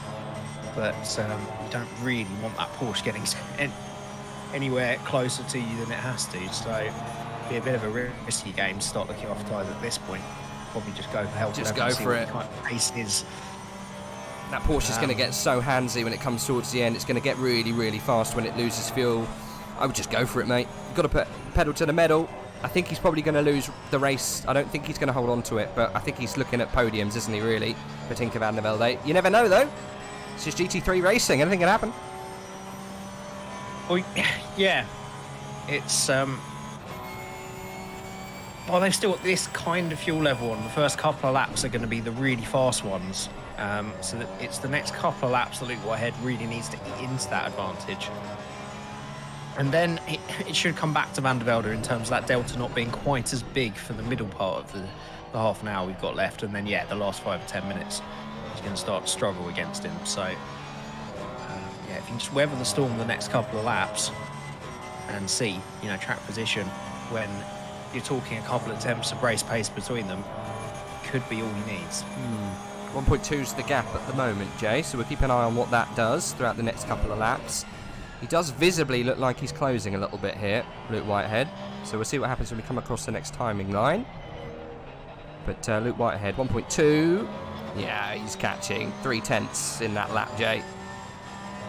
Yeah, well, this is when, as I said, he will be quick. His tyres up to temperature and he's using the best life of them now. We talked about that little Honda battle. Valentine has got himself ahead of Hardier. Good stuff. And the pair of the Hondas being tracked still by the Audi of Lieto. So I'm on board currently. Sorry, I was just going to say, Grantis Caracas, George Boothby are getting very close. Obviously, Caracas got taken in the pit, but he's doing very well to keep the pressure on. So 3/10 behind George Boothby currently. So yeah, we could see a move here as we keep a slight eye on Luke Whitehead. 7/10 is the gap now. He's found himself another 2 in just that one sector alone, Jay. So the race is on for the lead here, and the race is on for 3rd place as well. Yeah, absolutely. It looks like we'll get a dress rehearsal of Porsche versus Ferrari, as Caracas is all over the back of George Boothby then. So we're onto the straight with the tow. How's the straight line speed on that Porsche? Just got a little note there from one of the admins saying there's only, is that 108,000 connections per minute to the server at the moment. Does that sound a little DDoSy to you, Jay? Oh, I didn't want to really look into any of this today, but I don't know where we see that. That sounds a lot of connections. It sounds like quite a few connections, Jay. Unfortunately been rife in ACC again recently. Oh. This weekend, a few big races unfortunately fell by the wayside because of that again. It's happening all over the world at the moment. We've got some stuff at work going on at the moment as well. Oh, well, I say bring it on, boys. We've got one of the best teams behind us that normally fight the DDoS attacks with every hand God given them. So we'll see what happens. We've got 20 minutes to fight them off. It's like Normandy invasions again, Jay, but we might be the Germans. They're incoming. Right, Grantis Caracas. Why does it always go there? Is really late onto the brakes. Can't find a way around Caracas. They are struggling with that top line speed then. So he wasn't really closing with the slipstream. So they're going to have to do it on the brakes. That is where the Porsche is going to be better, though, is in the slow speed. He's going to have a look towards Copse then. Surely not going to throw it down the inside here. No, thinks better of it. He's close, though. He is. He's just letting him know he's there. Luke Whitehead is all over the back of Van der Velde as well now then. He is. I think we might have to just dribble our way up towards the top boys here. Oh, Griffey goes incredibly wide. No, do by all means. He held on to it. But it's getting racy behind as well, though, Jay, as we look at what's going on with Boothby. Might have to jump on the fail cam. It's still purple car ahead, but they are weaving down the back straight, Jay. I don't know where to look at the moment. Grantis Caracas is holding on to it. George Boothby's holding on to the back of Grant. You know what's going on. Boothby's still ahead. Grantis Caracas is still holding on and trying to go through. The Alex Rogers says it's DDoS day. Exactly. Are we the baddies? Question mark. Not too sure. Luke Whitehead still trying to get past Tinker van der Velde. It's a race here, Jay, and I do hope the DDoSes don't win, because we're going to have a crazy winner to this race anyway. 100 points on offer? Is it 100 points for the winner? Question mark? I think it is. We're gonna all chip together and get thousands of computers to get them back. Yeah. If they ruin this action, because we've got two incredible battles for all three of the podium positions as we come into the final 24 minutes. Then, so where is he going to do it? So Caracas, he's going to have to do it on the brakes. I don't think he's going to get alongside with the slipstream, although it looks like Luke Whitehead is even closer to Van der Velde, so that's probably the one we should watch heading down. Going for the move. Doesn't make it happen into Brooklands. What's Grantis doing? Going for a move! It's even closer! He does get the car stopped, though. Brave driving from Grantis Caracas. What's Luke Whitehead doing? He's right on the back of Tinker van der Velde. Number 66. He's got to go as wide as he can on exit. He's got to push him wide. He can't let him get a nose in. This is Luke Whitehead. He's got panel beaters on the payroll. He's not going to get round there. Luke Whitehead's have to try it again later. But what a lovely exit to that corner. Underneath, he knew early what he wanted Van der Velde to do, and he's going to get alongside into Maggots, almost bumping through there. Van der Velde's going to brave it around the inside. Well, Whitehead will try to cut back underneath through Beckett's. Now onto the straight. Van der Velde very scruffy, so can Luke Whitehead use the slipstream all the way down here? Van der Velde already weaving to try and break it. As they come on down towards Stowe. We'll look for the inside line. I think he's just doing classic Whitehead things here of making himself known. Yeah. None of these have been a genuine move. He's just trying to see if he can force a mistake. This is what he'll do. He'll just sit on your bumper, not necessarily risk anything when he doesn't have to, and just make you sweat. I think there's some great respect between these two drivers. Both champions, both Tier 1 champions with AOR. Luke Whitehead taking Season 10. Tinker van der Velde taking Season 11. I think he knew that there was a bit of rubbing into turns 2, decided to give him a little space through Chapel, and yeah, they're good. They are good. They're still racing. And we haven't got a change just yet. Where's Grantis Caracas? He's very close onto the back of George Boothby. Oh my goodness. What an end to this race. 20 minutes to go. Can Tinker van der Velde hold on to it for this long? I'm not sure he can, Jay. The pressure's got to be too high. The barometer is through the roof. Yeah, we're forgetting what kind of cloth these guys are cut from. Yeah. He'll probably be completely calm, all four of these guys behind those prizes at the moment. It's just like for us going out for a Sunday drive in a practice session. No, I'm sure they're sweating away. But these are the laps he needs to get through, because I can imagine it equalising a bit towards the end. Yep. Especially with both Van der Velde and with Whitehead and Caracas so close to them. Whitehead can afford to be a bit more patient. Caracas can't, though, I would say. Statsenko is chipping away. He's about 3 or 4 attempts quicker a lap with those two fighting. Kun is also gaining at the same rate. As Caracas actually goes a little wide out of Beckett's. And that's lost him the rear end of that Ferrari for now and gives Boothby a little bit of breathing room. Yeah, Caracas can't be quite as lackadaisical as maybe Whitehead can be, because he will start coming under pressure himself. Just trying to have a little bit of a look going on back down the grid. Valentin Barrier and Jardier looks like they've swapped around. That happened earlier, Jay, correct me if I'm wrong. I can't remember. Yep. I think you did shout about it, but I was obviously oblivious to what was going on in front of us. They look like they've changed over. That has stayed. So yeah, Smithwash obviously undercutting massively. Yep. Jumped a lot of them. Barrier got past Hardier just after the stops. And yeah, Mateus in the Audi has actually dropped off a bit from where he was earlier on. Tinker went wide there. Slightly wide on the exit of Village, but I think he's managed to hold on to it. So leave Aintree. He has driven defensively though. Down into Brooklands. Might have a jump from Luke, but I think he's just too far back. Lovely line from Luke there. Sacrificing a bit of front end grip, but manages to stick it. Gets a fantastic exit, but Tinko looks like he's driving a little bit erratically here. I think he's slowly getting that sweating meme that everyone knows.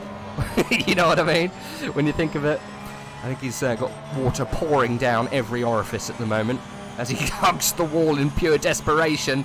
Luke Whitehead looking for the outside line, doesn't get it, but sacrifices the exit there to get the better run out of it. He's going to have a go into Maggots and Beckett's. Is Tinko going to give him the space needed? I don't think so.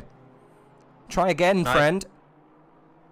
No reason. It's a long way around the outside there. We've seen a few people falter if they get too far offline on the entrance and second part of Maggots. But that's a huge chunk of grass for Van der Velde. He's going to hold it and keep it on board. He'll force Luke Whitehead the long way round as we head down towards Stowe. It's very tricky around the outside. He's going to have to be a lot later on the brakes and then hope the car sticks. He'll stick the car there to be sure. They're playing with inches, these fellas.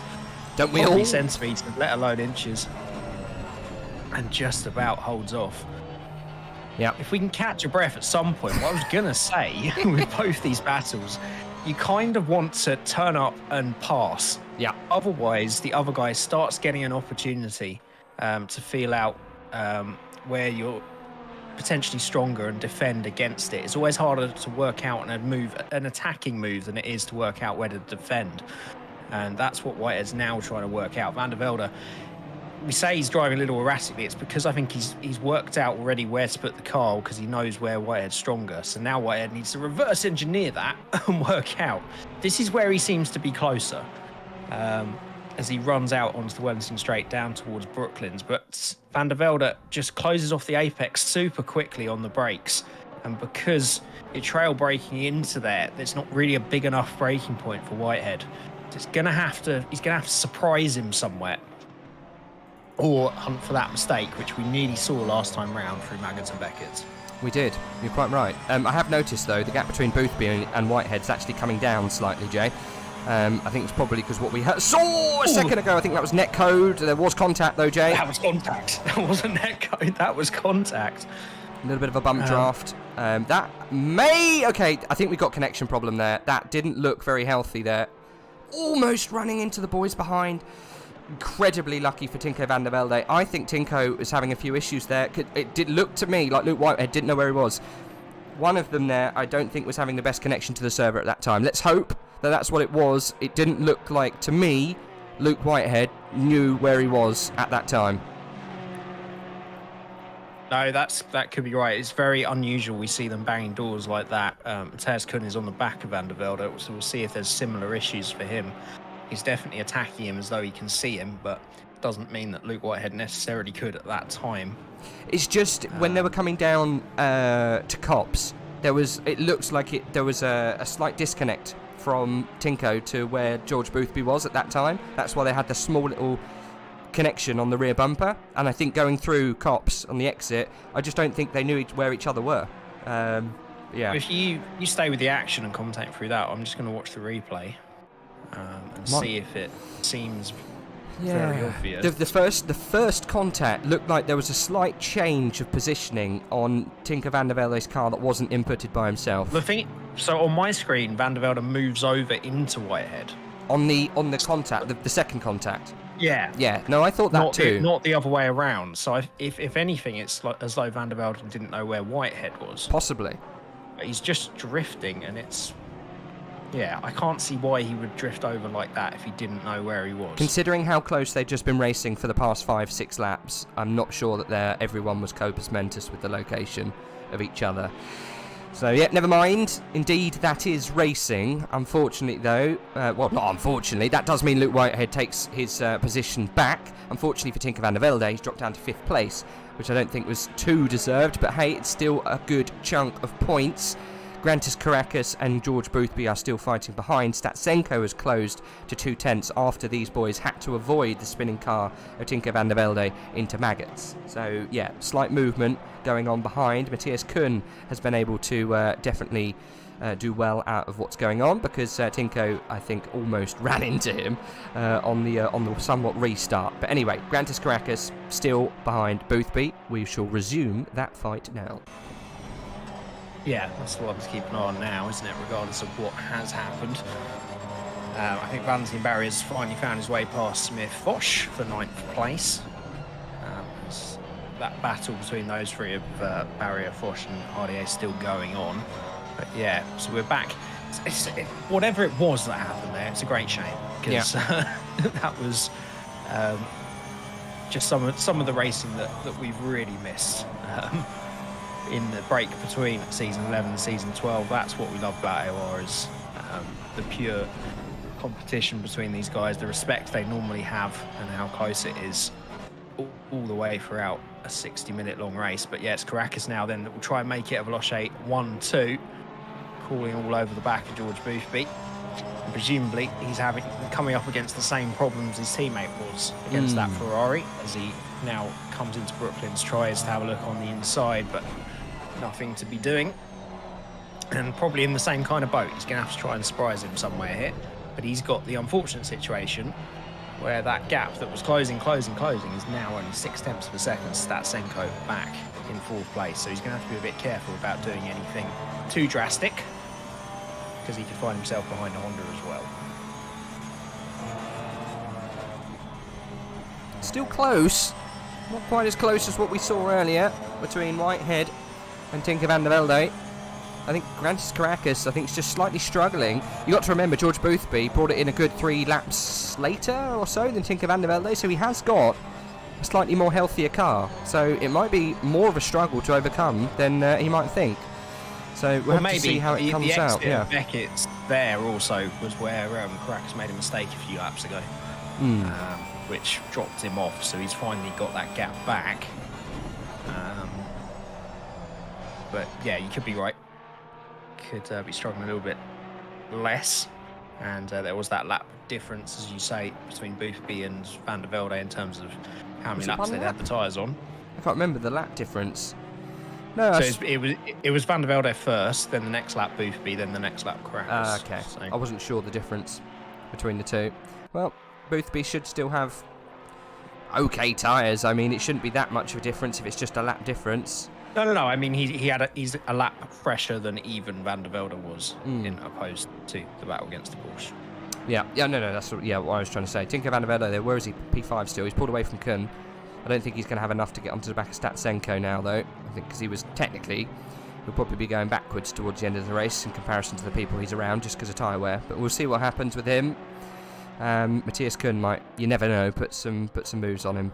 I think the Porsches are just generally struggling down the straights, aren't they? They're good through the corners. They're obviously slightly quicker than the Ferraris, but the Ferraris just got that little bit more than they do. But the Ferrari's no slouch in the corners either, so it's a real tussle. No, yes, it's the slow speed where the Porsches are really good, which is why the 2 sections that the Porsche is closing up is where we're coming to now, Copse, and then coming up to Brooklands, because there's 2 slow sections of corners before those 2 straights. But there's just not enough of a braking zone for them to do anything about it. And then the Ferrari seems to be a little bit stronger through Maggots and Beckett's. But these guys are under so much pressure through Maggots and Beckett's that the amount of grass they're kicking up almost every time, and the margins they're playing with. Wouldn't be surprised if it's a mistake that decides it through there. Yeah, Tinko just made a slight mistake on the exit of Chapel. Took quite a bit of grass, and I think Matthias Kun's incredibly close now. We have to keep an eye on what he does. Statsenko's held on here. He hasn't let it fall by the wayside. What was he, 7.5 tenths at the beginning of this fight? He's now at 4 tenths. Definitely capitalised on that little spin that Tinko had and was closed up slightly. So it's good for him, I guess. You never know what's going to happen towards the end. What's going on slightly behind then? Just going to see what we've got running down the grid, seeing as we're somewhat stalematey. Let's go outside of the top 20 and see what's happening. Have we got anyone who's incredibly close? Not sure we do. Oh, we've got Noldy, I think, close to Leon Byrne. They are close, actually. It's the only Aston Martin on the track, actually, Matteo Noldy. Fighting Leon Byrne for P19 currently.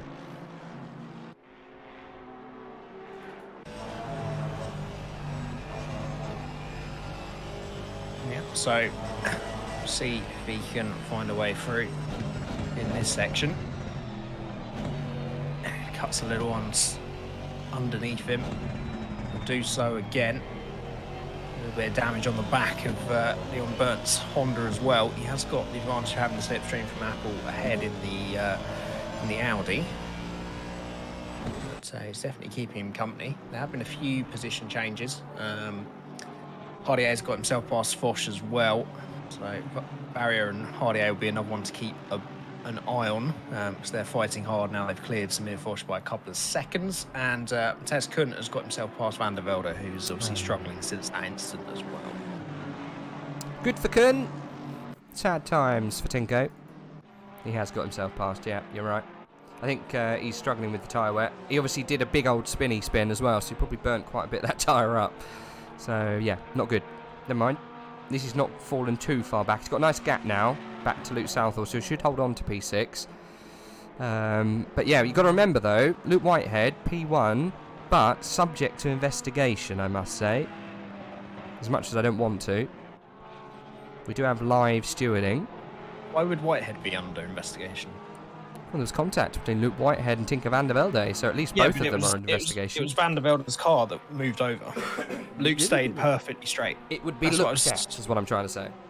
Oh, no, yeah. But I think one or two things happened. Either Van der Velde moved over, unwillingly maybe, but non-connection related, or he moved over not thinking connection related that Whitehead was there, but... Luke's car stayed perfectly straight on the camera. Good. And he didn't move the wheel, and it was Van der Velde that moved over. So what happened was on his end, unfortunately. Well, what I meant is at least it's going to be a conversation. Sorry, keep some jeopardy. Yep, no, go ahead. That's fine. Vinny Simeon's back with us. No, don't tell me I missed the first race. Well, you missed the first 53 minutes of the first race. Yeah, it's been eventful. We've seen some crazy antics going on towards the back of the grid. We've seen somewhat crazy antics going towards the top of the grid as well. I've got a funny feeling that Grantis Garakis might not make his way past George Boothby this time. Jay? I think George Boothby might hold on to the position that he's got himself into. There seems a little bit of tension's been pulled out of this battle. Statsenko is just behind and is looming large, so not too sure what's going to go on. That's the factor, isn't it? Yeah, I think so. That's the difference. Now that he's within a second and Caracas can see him, there's a real... you've just got to be a little bit more reserved in your head about going for a move. But, you know, I wouldn't put it past him having a go if he gets the opportunity. You never know. Oh, Statsenko goes very wide. I was going to say, he's gone very wide. It's a bad miss of the apex there, mate. It is. That has given him a bit of breathing room. So maybe now we think about a move if he gets an opportunity. I think it's going to be last lap lunges, mate. I've got a funny feeling the old last lap lunge might come into effect. Excuse me. we've seen just dying over here. It's okay. Good. It's all fine. As everyone knows, we haven't talked for a few months like this, and yeah, my voice is paying a little for it at the moment. But yeah, we are known for them, or this grid are known for them. Some last lap dramas. He's almost pushing Boothby. He was pushing Boothby through there. Yeah, and he'll get. Actually, maybe he's a little too close for the toe. In fact, you want a little gap to try and get it back, but Boothby going very early to the inside, so Caracas should be afforded the outside and the long way round if he's late enough on the brakes, which he is. Boothby lets off the brakes just to get himself ahead. The back end of that Ferrari squirming all over the place, but he did it perfectly and keeps himself ahead for now. It's very racy for Grantis Caracas. Statsenko's actually lost time on that. Obviously, that might be because of his little excursion he had last lap. But I was just about to say, well, I did say a second ago, that I don't think he's going to make it past, but give it a lap's time and they get very racy again, Jay. So we saw the opportunity, didn't he? He did indeed. And gave it a go. I like the way that Boothby just let back off the brakes there. He's like, right, I haven't got deep enough, so I'm just going to let the car roll and hope that I clear him by the time I get to the next apex, because I'm not staying on my current line of staying wide. Oh dear. It did perfectly. It did work. Supported him the room as well. It did indeed. How much longer have we got? 5 minutes is the timer. 5 minutes. Luke Whitehead has got himself 23 seconds. I think in that 5 minutes, Luke Whitehead could get himself 5 and possibly a potential penalty. I'm not saying that he is. I don't know who's at fault. I haven't seen the replay. But at least it's got to be on his mind. I think any racer who's been in a contact with someone, even if he knows it's not his fault, he's got to be somewhat in his mind. God, that's going to be looked at. There could be a possibility somewhat that I might be at fault. So yeah, what can I do to negate that? Put in some fantastic. Of course, yeah, you don't have the luxury of going back and seeing it. You just see it in the moment. Oh my God. He's getting incredibly close once again. That's where he is better on the brakes. This slow section is where the Porsche is really shining. Almost pushing Boothby through once again. He's not quite as close this time, but that might work out a little bit more to his favour. He's got a bit more time to get a bit more gap to get the slipstream. But Boothby very keen to break that as early as possible. Caracas goes late on the brakes and can't find a way through this time. Very, very good race from Luke Southall, Jimmy. He is in P7 at the moment. He's done himself well, really, the SOP Esports guy, hasn't he? He's not. He's gone up rather than down, isn't he? He's behind Tinker van der Velde. Not too sure where he started, Luke Southall. Definitely wasn't in 7th place. Outside the top 10, I want to say. Yeah. I feel like I saw him fighting for around 16th, 17th early on. Whether I'm imagining that, but... Did well in the pits, possibly. Making progress. Yeah. There you go. Luke Southall, this... oh no, it was season 6 was the last time he was in Tier 1. What, Luke? No, he was with us last season. Okay, his racing record only shows GT3 season 6 Tier 1. No, it was the last time he was... Maybe he was Tier 2. I've definitely known the name. He's not been in AOR since season 6, according to the stats. Okay, they're lying. Nice. There you go, Heiko. Go and get someone to remake everything. It's all wrong. It's all wrong. Lies. All fake news. All wrong. The bots are at it again. Right, 2.5 minutes to go. Grantis Caracas still fighting tooth and nail to get past George Boothby. Boothby, though's got the smarts on him to hold on. Grantis Caracas, he's a Tier 2 champion with AOR. He's up against a Tier 1 champion of AOR. George Boothby, I think...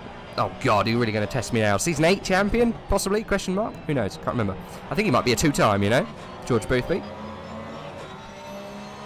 Well, I would look up stats, but, you know, they're all lying. They're all wrong. They're all lying. I can't trust anything it says. So they're all wrong. Use that. Throw him out the window. Grantis Caracas, good to see him back up the sharp end as well. He was... Him and... Was it Petchenko in the 2 McLarens? I think top 5 last year. Just the car didn't quite have the speed. Definitely corrected that this year with the Porsche currently. But can he get himself one more step on the podium? Let's have a look. If I just go back to season 11, I've got to log in again apparently. Oh, let's both work on this. I'm just going to see where Grantis Caracas was. You're on board was. with Caracas, yeah? He was in the McLaren. Yeah, I'm on board with Caracas at the moment. Yeah, you're right. He was in the McLaren. P4, Jura Petchenko P5. So there you go. Their team, however, they are part of the... Who knows? I can't actually see. Doesn't look like they've got a team. Well, Caracas is part of Veloce now, along with Luke Whitehead. It doesn't say what he was in last time. So sure, no. Don't think they were in a team together. But there's old dirt here. Old whatever it is between them. That good old dirt. That old dirt. Goes to that sparkly new dirt. It's fresh out of the factory dirt. Yeah, it goes alongside if it's good cricket or not. Anyway. Grantis Caracas, George Boothby were fighting for P4 in the championship, was what I'm trying to say. Old dirt, new dirt, and shiny, dirty dirt. And they've got some dirt on each other. I don't think Grantis Caracas has got enough in the drawer. Has he got enough dirt there? Surprise dirt. Maybe a bit of pocket dirt to throw in the eyes of George Boothby into the final corners. Not too sure what's going to happen here. We could be on the last lap. I don't think we are, though, Jay. Let's see. 38 seconds. Can Luke Whitehead get the round, the end, before? I didn't see what the time was when they came across the line. I could have told you. All Luke Whitehead really has to do is just slow down slightly. I don't think he will do. How much time has he got on the clock? 24 seconds to get across the line. I think we might have one more, Jay. Let's see what Luke Whitehead does. It's incredibly close. It's going to be ruddy close, isn't it? I think that's probably the word to go with it. Will they get another one? Not too sure. It's going to be ruddy close. 9 seconds. 8 seconds. I think he's going to run out of seconds, Jay. We're all out of seconds this afternoon. 3, 2, 1. Luke Whitehead is going to get the first win of AOR Season 12 as he comes across the line. Fantastic job from Luke Whitehead. What's going on with Grantis Caracas? He doesn't do it. Puts himself into the wall in agony. And he comes across the line in 3rd place. Statsenko holds on to a brilliant 4th place finish. Kun in 5th place. Tinker van der Velde. He kept it in and he's got 6th place for that. Luke Southall is in P7. And I think we're going back to Tadas there in P8. Is he across the line yet? Not too sure. I think he is. Good stuff from him. Valentin Barrier in P9. Jardier P10. Good job from him. Samir Foch in P11. Leto, Nikita Durapetrchenko. McCoven, Cody Sherritt in P16. Abeladze P17. I think possibly. I'm thinking it might be out actually.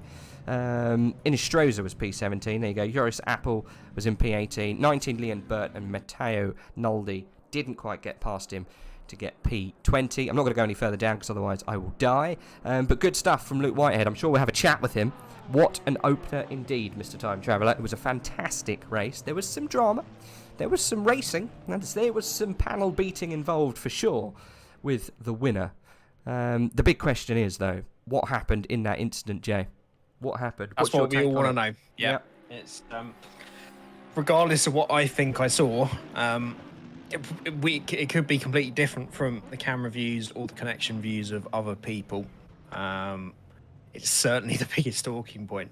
In a way, it was such a grave shame because we were really going to get a Grand Slam finish between those boys all the way to the flag. I feel.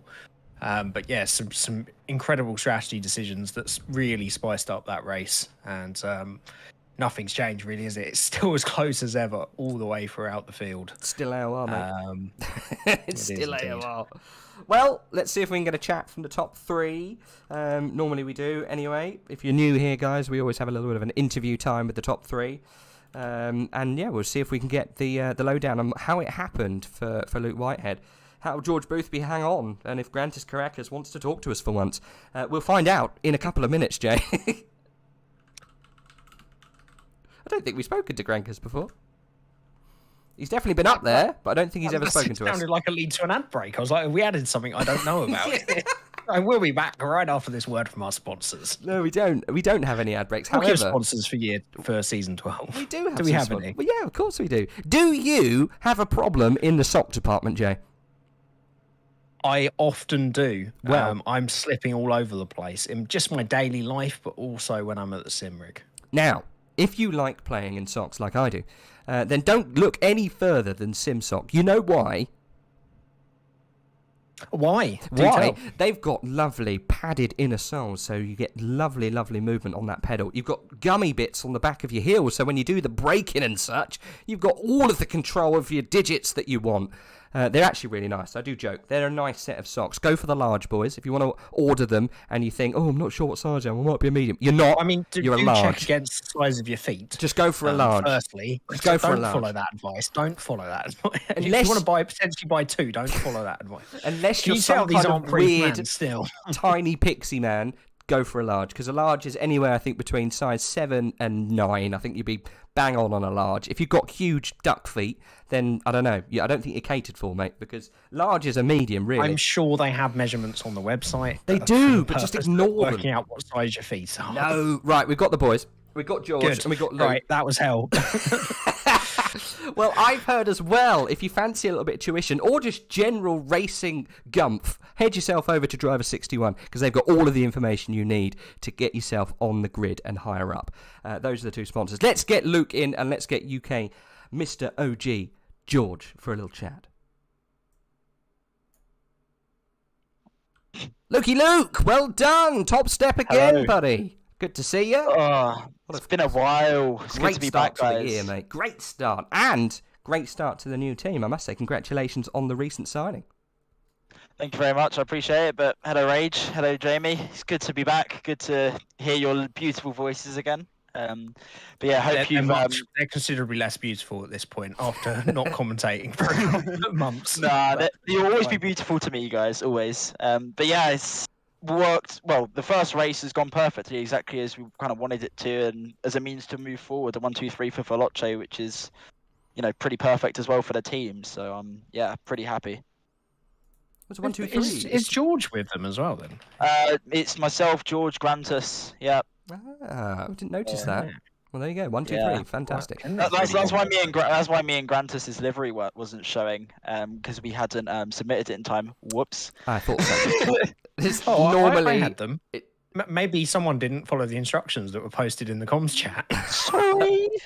Well, if you get that sorted, we can see the lovely liveries that you have. Yeah, I did send it to Heiko yesterday, so yeah, I'll have it submitted for the next one for sure. Well, it does actually say today at 4:36. Here's the livery. However, I didn't look at any of that, and I just loaded the game. So unfortunately, so it's your fault then. No. Right. We're Anyway, really skipping over this because there's something we really want to know, isn't there, Rage? yeah, what happened? So obviously we looked at it and we saw what was going on. It looked like you stayed on your line, but we thought there might have been a slight connection issue between you and Tinko. What's your take on it, at least? Well, yeah, that's exactly as it happened, really. Tinko was rubber banding quite a lot on my screen, which made it a little bit unpredictable to battle with. Because obviously I'd get a run and then he'd all of a sudden like move ahead and then move back, and it was quite difficult to judge. And obviously through cops, I had to like kind of brake check myself almost a couple of times, and that kind of mitigated the advantage I'd got on the exit. But that one lap, I got it perfect, and I had a big run on Tinko. And I think he just misjudged how close we were. Because I mean, you can see on my wheel, like I'm turning ever so slightly to the right, but the car is traveling pretty much straight. But he kind of comes across expecting me to go across as well, hits me, and then for whatever reason, the Ferrari just rear suspension doesn't exist. So he hits me, the rear just bounces up, he loses the rear, and then goes back into me again, and then just spins. Okay. So it was an unfortunate incident, but I mean I couldn't have done anything about it whatsoever. So I mean I at least I know I'm fully innocent in that one. But yeah, it's just a shame because he's done a really good undercut, and I mean, I was a little bit frustrated because he did go off at Chapel and kind of keep the position, even though he kind of cut the corner. But again, it was still a really good race and really respectful. So yeah, it was just one of those things, unfortunately. But I think he finished 6th or something, which isn't too bad. I think if it was a little bit closer, it would have been a lot worse for him. So he got a little bit fortuitous out of that. But yeah, it is what it is. It happens. I think it's racing, down to racing on that one. And yeah, exactly. I mean, like neither of us were giving much quarter, and I mean, it's a fantastic race. Yeah, it was a good battle. I was enjoying it. Obviously, we had a lot of good pace over Tinko, and I think throughout even the first stint, we had really strong pace, especially as everyone else's tyres kind of dropped off. Ours dropped off less, which was really good. And then obviously, yeah, Tinko had older tyres. We had a lot more pace, so I knew that it was only a matter of time. But then, yeah, it's just a shame that that contact kind of happened. But again, it happens. It happens. I did nothing wrong, so I can't. I'm not unhappy with it, I guess. Yeah, I think your description sums up what we saw pretty much when we watched it back. So I'm quite interested to know, like, how organic is it with undercuts in this? Do you know going track to track that it's always going to work, or is there always a bit of a risk whether someone takes it or not? Because obviously, Van der Velde came from quite a long way back, as Boofy did on Caracas from those undercuts, and you say obviously that you felt you had the confidence with the tyre advantage to get back past, but is there no case of you wanting to react straight away, or do you always have confidence that if you go a couple more laps that you'll be able to get it back later on?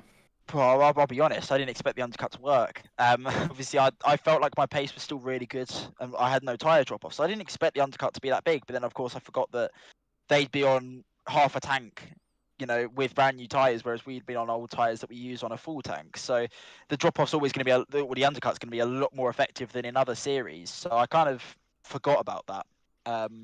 But, it worked out because, again, like, obviously Tinko got a really good undercut, but his tyres died off. And then obviously George had a bit less of an undercut because he pitted later, but then his tyres died off a bit less than Tinko's did, but they still died off relative to myself and Caracas and also Misha. So it's quite difficult. I mean, I don't know what it would be like at a track sort of like Hungaroring, or like any other low deck tracks. I don't really know. But I think that's part of the fun. None of us really know what's going to happen. So it's all just a case of trying to mitigate any losses in the pits. And I mean, yeah, I responded to Misha more than anything because I didn't really expect Tinko to even be in the picture. So I mean, that's credit to him. But yeah, it was it makes for a very interesting dynamic, I think, when you have people on older tires defending from people on newer tires. Well, I think that's the answer I wanted, because it basically means you have no idea. No, no one does, it's different at every great. track as well, I think. If you knew going into it, like, yeah, it's always going to work, or it doesn't work on those tracks, or it doesn't work past this many laps. Exactly. So that's great to know that it works as intended. So yeah, exactly. It makes for, as I said, it makes for a very interesting dynamic, I think, especially in the Porsche, which can't usually overtake anything. So, you know, it's one of those that I think I'll have to measure up throughout the season. It's going to definitely win and lose some races for people. So, yeah, we'll see what happens. It's saucy. Definitely. always is when you're involved, Luke. It was a little bit, mate. We did say when we saw Tinko coming through, we're like, oh, God! Luke, get the panel beaters ready. It's going to be saucy. It's going to be saucy. But no, I thought it was a very respectful battle. It was very good between you two, obviously. You know how good Tinko did last season. You know, he's no slouch. So, yeah. Great stuff, mate. Good amount of points to start off the season. You started how you want to continue, so some good names in this season, mate. It's gonna be tough throughout. So yeah, for sure. Fantastic start, mate. Good stuff. We'll just have to keep going with this momentum. But look forward to hopefully speaking to you guys again next Monday. Take care of yourselves. 100%, mate. 100%. Thanks for joining us. Congrats. All right, cheers, boys. See you next week, Bye-bye. buddy. Well, there you go. I think we lost George in all of that excitement, so I don't think we'll be able to talk to Booth B. I'm not sure he's still around. So I think what we'll do there is we'll end it there. I think Chat just said get the replay up for us latecomers. Well, as soon as the stream's finished, you can watch from the very beginning if you want to, guys. No problem whatsoever. It will follow, obviously. It will stay live, and you can watch it, catch up, and enjoy. Sure, they've got live. You can move, can't you? You can watch it now, stream. Right? Yeah. That's already set up, so you should just be able to scrub back through. Hop on back. Indeed. Right, well, we'll end it there, Joe. Anything to finish on, really? I don't think I had a look through the little because obviously it's live stewarding. I had a little look through, and I think there's no further action between that. I don't think there's anything going on between Tinko van der Velde and Luke Whitehead. Grantis Caracas normally doesn't come in for a chat. I'm not going to lie. It's all fine though. George Boothby, I saw him in there, but he's dropped off. So I know he does streamy bits. So it's probably he's busy. Blame me. I asked too many. Oh no. I was too interested in certain parts of the race, but we lost him. But he dropped off as soon as Life Story Luke came in the picture, mate. Don't worry. Don't you worry. As soon as Luke came in, he buggered off. Never mind. I mean, the three of us together is you could go on for hours. So, I think so. Yeah, try and cut it off. No, not really. I'm just glad we're back. Glad it was as interesting and jam-packed as ever. Hopefully, we can keep the numbers up to that kind of level as well, because it's difficult to keep hold of, but it's incredibly good fun. Watching those many cars and those many talented drivers go at it. Yeah. I think Heiko, he opened up the doors to a couple of the reserves, I think, to get the numbers to 50 for the start. So, yeah, I think we did good. Obviously, the guys back in the back office did well, thwarting the DDoSes. So, yeah, I think pat on the back all round. Well, guys, what we'll do, we'll end it there for the start of Season 1. You can join us tomorrow. It won't be us. It'll be the other comms team. Let me just double-check who it is for the other race. I've got a funny feeling it will be Tim and John Watts for Season 2. Correct me if I'm wrong, and apologies if that's the case, but I probably will be. Tetrajax might be in it at some point as well. So if you want to watch that, then join us at 7:30 for Tier 2 to kick off. No idea how that's going to shape up. We've got some brand new names in Tier 2, so I'm sure that will be good as well. Where are we next week, Jay? Have you had a look?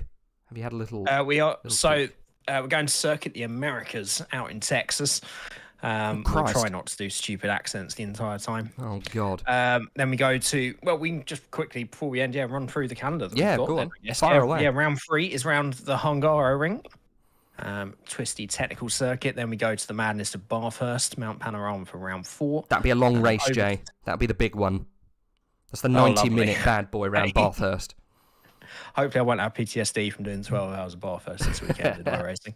Then we go to Barcelona, for Circuit de Catalunya, then over to Japan for Suzuka, and we round off at the Nürburgring GP track in Germany. There you go. It's a fantastic season calendar. That I'm looking forward to Bathurst. 90 minutes of Bathurst is going to be strenuous. So yeah, will the cars hold on down the Conrod? Not too sure they will, Jake. I think we're going to have some absolute disasters going over the top of the mountain. But we'll see. Next week, though, we're joining the sunny climes of Texas. So join us then. We will see you next week, everyone. Take care. Ciao, ciao.